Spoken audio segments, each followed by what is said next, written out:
Pointer GS की तरफ से नमस्कार दोस्तों। आज हम हिंदी व्याकरण शुरू करेंगे चैप्टर फर्स्ट वर्णमाला से।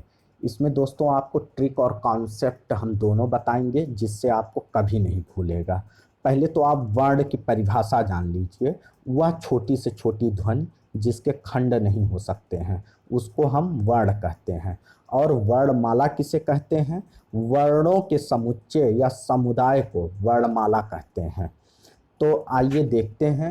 हिंदी में वर्णमाला में स्वरों की संख्या 11 होता है। संयुक्त व्यंजन छ, त्र, ज्ञ, स्र होता है।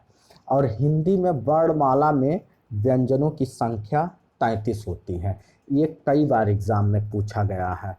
द्विगुण गुण व्यंजन अंका डा। और ये आप देखिए वर्ण भेद। वर्ण भेद 2 होते हैं, स्वर और व्यंजन। पहले हम स्वर के बारे में जान लेते हैं। स्वर शब्द का अर्थ होता है ध्वनि।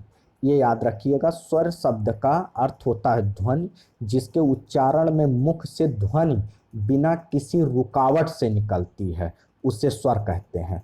आप इस तरह समझिए कि जिनके उच्चारण में अन्य किसी ध्वनियों की सहायता नहीं ली जाती है उन्हें स्वर कहते हैं। जैसे आ हुआ, बड़ा आ हुआ, ई हुआ, बड़ी ई हुआ, ऊ हुआ, ये सब स्वर हैं। स्वर के भेद उच्चारण में लगने वाले समय के आधार पर स्वर के भेद 3 होते हैं।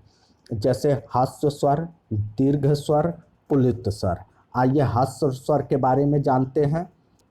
जिन स्वरों के उच्चारण में कम से कम समय लगता हो उन्हें ह्रस्व स्वर कहते हैं। ह्रस्व स्वर 4 हैं, आ, ई, उ, री। दीर्घ स्वर जिन स्वरों के उच्चारण में ह्रस्व स्वर से 2 गुना समय लगता है उन्हें दीर्घ स्वर कहते हैं।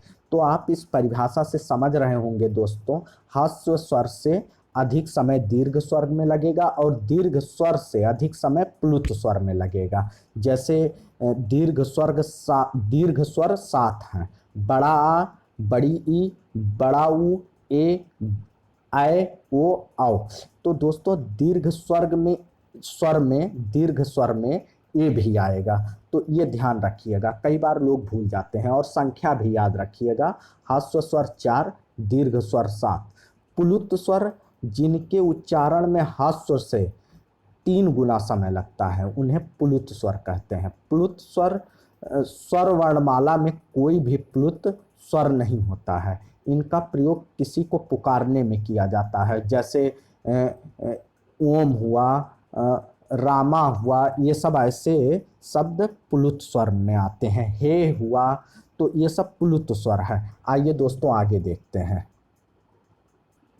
अब हम व्यंजन के बारे में देखते हैं।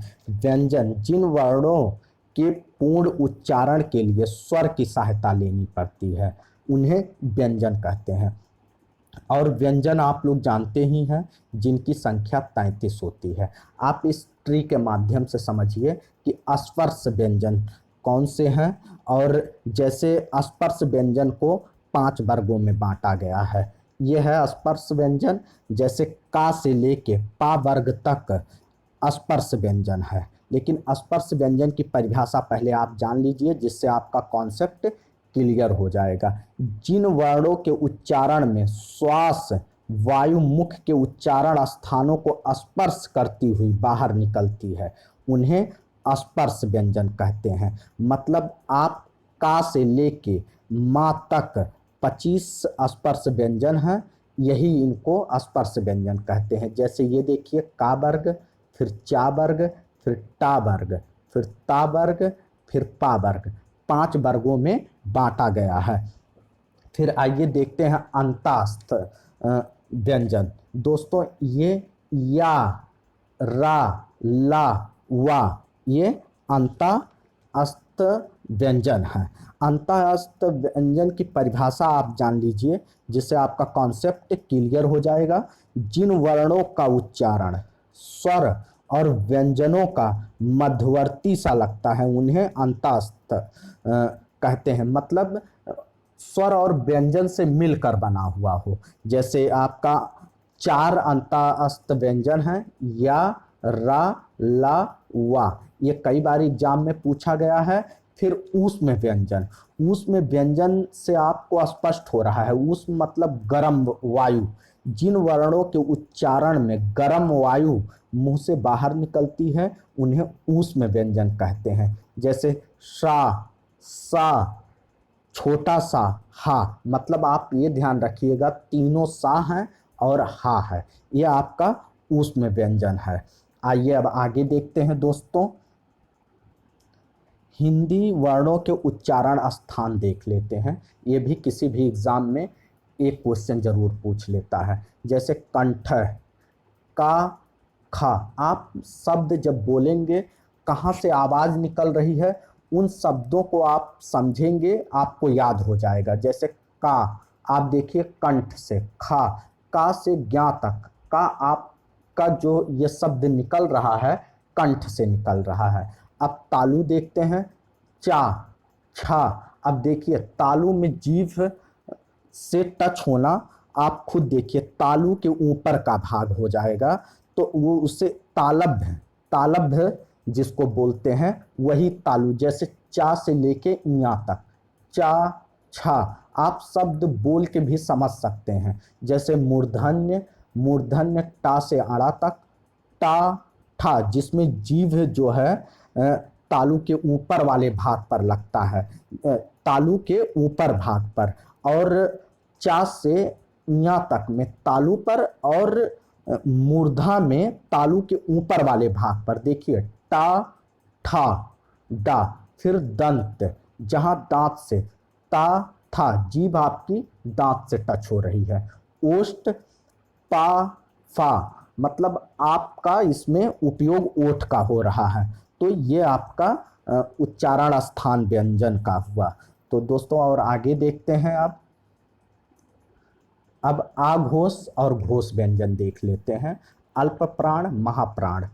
प्रत्येक वर्ग का पहला व दूसरा व्यंजन आपका आघोष हुआ। मतलब जैसे का और खा, ये आपका आघोष हुआ। घोष व्यंजन प्रत्येक वर्ग का तीसरा, चौथा, पांचवा व्यंजन। मतलब गा, घा, अंगा।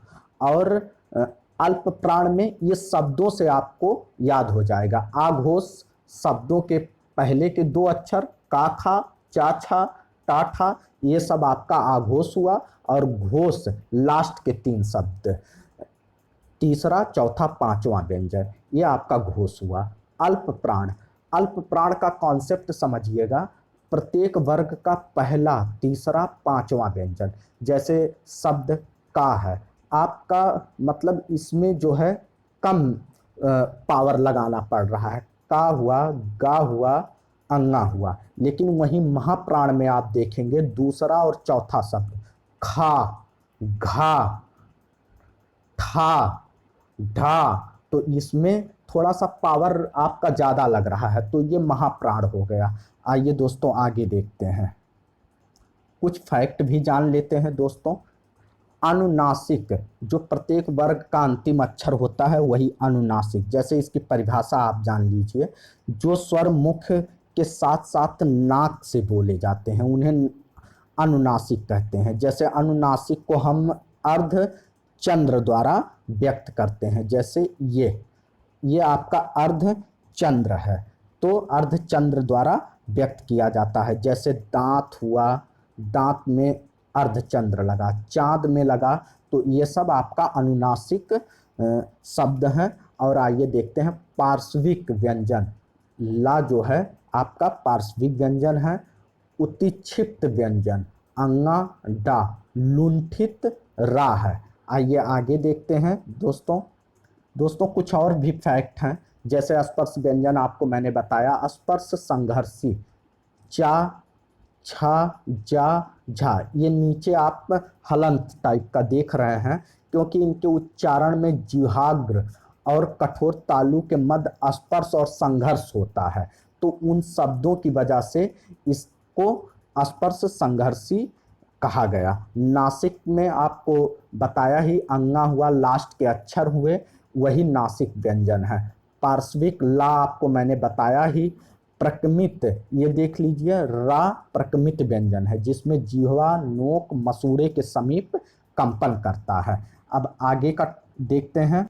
उत्क्षिप्त, अंगा ड उत्क्षिप्त व्यंजन है। ये एग्जाम में पूछ सकता है। जिह्वा नोक को तालू से सटाकर फिर झटके से नीचे फेंका जाता है।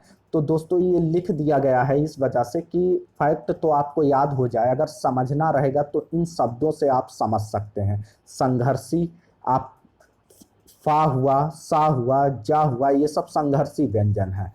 अर्धस्वर, या व अर्धस्वर है। या के उच्चारण में जीवा का ऊपरी हिस्सा कठोर तालू के पास से जाता है। वा के उच्चारण में दोनों अधर पास आते हैं, जैसे वा, या। ये आप शब्द बोलकर समझ सकते हैं। अब आगे देखते हैं। संयुक्त व्यंजन दोस्तों कई बार एग्जाम में पूछा गया है, जैसे छा। छा आपका का और ये सा से बनता है। पेट चढ़ुआ सा से बनता है। और ये देखिए लास्ट में आ लगा हुआ है। फिर त्रा, ता, रा, आ से बनता है। और आगे देखते हैं। आज्ञा आपका हुआ जा और इया, लास्ट में आ, श्रा, सा और रा और आ से बनता है। तो ये एग्जाम में कई बार पूछा गया है दोस्तों। अब ये आपका लास्ट टॉपिक है, अयोग वाह। इनकी संख्या 2 है। अनुस्वार विसर्ग, इनको क्रमशः अंक आह के रूप में लिखा जाता है। इनकी स्थिति स्वर व व्यंजन के बीच की होती है, अर्थात उच्चारण की शुरुआत स्वर के अंत व्यंजन से होता है। दोस्तों इसको ऐसे आप समझेंगे, अंक आ ये आपका अयोग वाह है। जैसे 11 स्वर हुए, वह 33 व्यंजनों के अतिरिक्त देवनागरी लिपि में 2 वर्ण भी हैं। देवनागरी लिपि है अंक और आह, ये आपका अयोग वाह है। दोस्तों वीडियो अच्छा लगा हो तो लाइक और सब्सक्राइब करिएगा। नमस्कार दोस्तों।